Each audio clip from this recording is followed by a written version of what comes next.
Cabelinho de merda, mas beleza.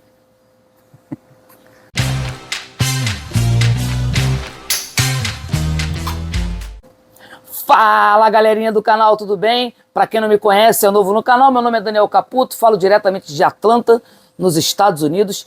E esse canal tem como objetivo passar o máximo de informações sobre como é a vida do imigrante na América. Então aqui vocês vão encontrar todo tipo de informação sem papo fiado, sem venda de falsos sonhos, que é uma coisa que antes de eu vir para cá como imigrante, eu via muito na internet. É gente prometendo que tem emprego fácil, que chegou aqui, a vida já está andando, que não tem muitas dificuldades. Isso não existe, pessoal, isso aí é o mundo dos moranguinhos. Aqui no canal você vai encontrar a realidade nua e crua, mesmo que por muitas vezes não seja aquilo que de repente você esperava ouvir, tá bom? Hoje eu quero falar sobre escola. Eu que tenho um filho, que é esse aqui, que está do nosso lado, hoje ele possivelmente vai falar mais do que eu, o que normalmente é difícil porque eu falo muito. Vamos falar sobre escola e como é para matricular o seu filho na escola. Algumas coisas rápidas que eu vou estar explicando para vocês, como é o sistema para você inserir o seu filho na escola. E a primeira coisa que eu quero falar que é muito importante é, aqui é lei federal, você tem que estar com o seu filho matriculado.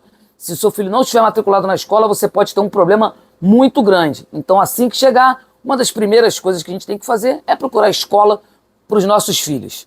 Um ponto aí para já começar o vídeo, que é bem diferente, é a escola aqui, até o final do ensino médio, todas as escolas são públicas, não todas. Existem as escolas particulares, mas você tem direito à escola pública. Claro, no Brasil também temos direito à escola pública? Sim, porém sabemos que o nível da escola pública, o que é apresentado no Brasil, não é um nível satisfatório. Os alunos, por muitas vezes, não têm material, e seja um material de estudo, seja, por exemplo, na educação física, não tem uma estrutura escolar legal, enquanto aqui nos Estados Unidos as escolas públicas são de um nível absurdamente excelente. Um ponto que é importante para os pais e as mães saberem é que aqui existem dois tipos de escolas públicas. A primeira é Public School, que é a tradicional escola pública, que tem um nível excelente, claro, e tem uma segunda chamada Charter. As Charter Schools, qual a grande diferença entre as duas basicamente? Ambas são públicas, ambas recebem incentivo do governo, recebem dinheiro oriundo de taxas que nós pagamos aqui, porém as Charter Schools, o que elas têm de grande diferença é que elas podem receber apoio e incentivo do privado. Então, pessoas do meio privado, elas podem fazer doações e incentivar as charters. Isso já é um ponto que faz muita diferença, porque a estrutura da escola tende a ser um pouco melhor. Não dizendo que a escola pública tradicional americana seja ruim, também é excelente. Mas para mim, Daniel Caputo, a grande diferença entre essas duas é que as escolas públicas elas devem subordinação a conselhos escolares de cada distrito, né? Que os Estados Unidos é dividido por distrito. No caso das charters, elas têm mais flexibilidade, então elas conseguem tomar decisões mais rápidas e, obviamente, menos burocráticas, o que com certeza impacta de forma muito positiva no meu modo de vista essa questão de mudança de grade, por exemplo, de grade escolar, ou de algumas matérias eletivas, ou de, voltando a falar sobre a iniciativa privada. O Lucas, por exemplo, ele pode confirmar aqui, qual o primeiro material que você recebeu lá?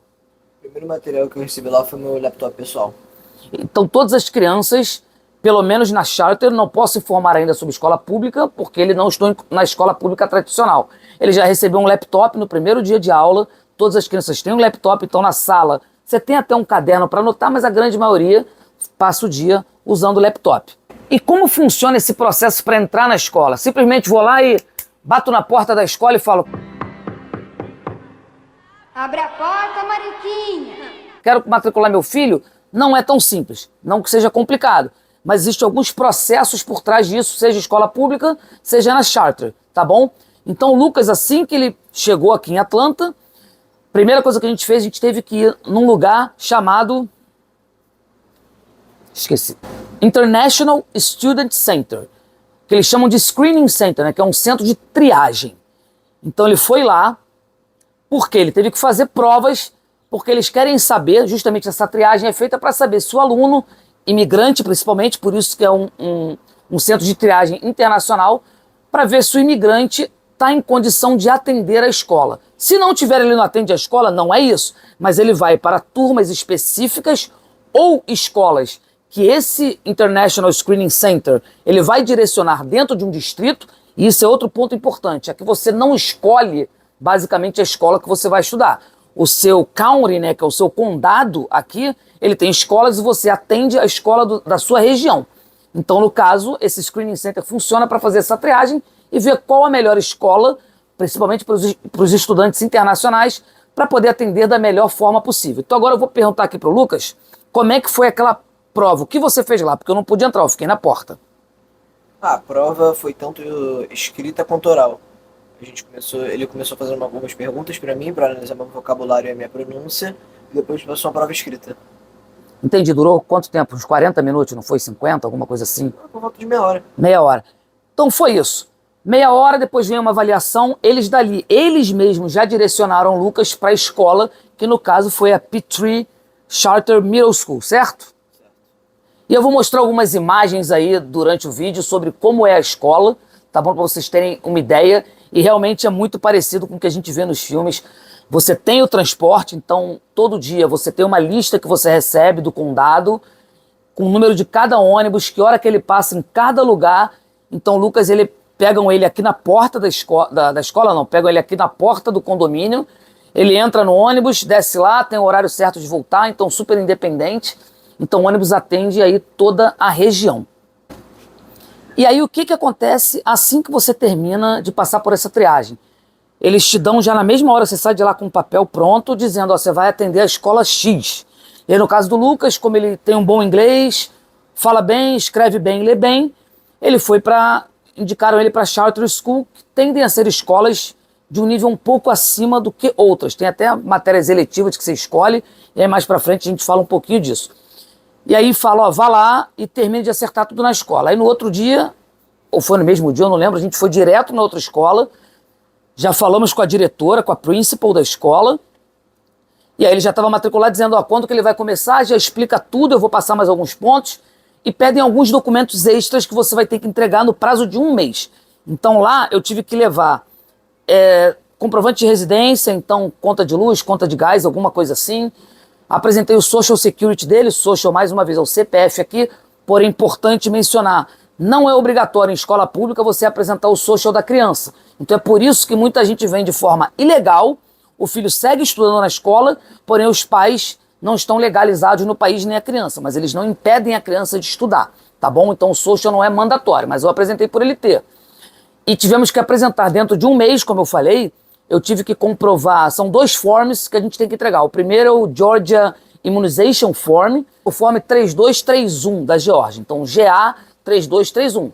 Lembrando, eu estou falando do caso da Geórgia, estado da Geórgia. Outros estados podem ter processos diferentes, mas basicamente é parecido, tá, gente? Todo mundo vai requerer, é mandatório que a criança esteja imunizada, que é basicamente um form onde o médico assina dizendo que ele tem todas as vacinas requeridas para o ano. No caso nosso, a gente já veio com todas as vacinas do processo imigratório que é exigido, porém aqui você teve que tomar acho que mais 2, não foi isso? Acho 4. 4? Não lembro. 4. Se espetou um bocado. E aí teve que completar com algumas vacinas. O segundo form, ele é chamado de Georgia Vision, Hearing and Dental Form. É a mesma coisa. Então é para ver a audição da criança, para ver a visão da criança e para ver a parte de dentição das crianças. Então o que eu tive que fazer com isso? Tivemos que ir no médico, para o médico poder assinar esses forms, fazer os exames todos de rotina no Lucas. Um deles, como eu falei, exigiu, olha, ele comparou com o que eu apresentei que o Lucas tem da carteira da vacinação dele, traduzido, então é importante trazer os documentos traduzidos. E ele falou, tudo bem, de acordo com a Geórgia, falta a vacina A, B, C, D. Ele tomou, eles assinam esse form e eu levo para a escola. Ele tem apenas 1 mês para entregar isso, tá bom? Então é o que vocês vão ter que chegar aqui e correr para poder fazer isso da forma mais rápida possível.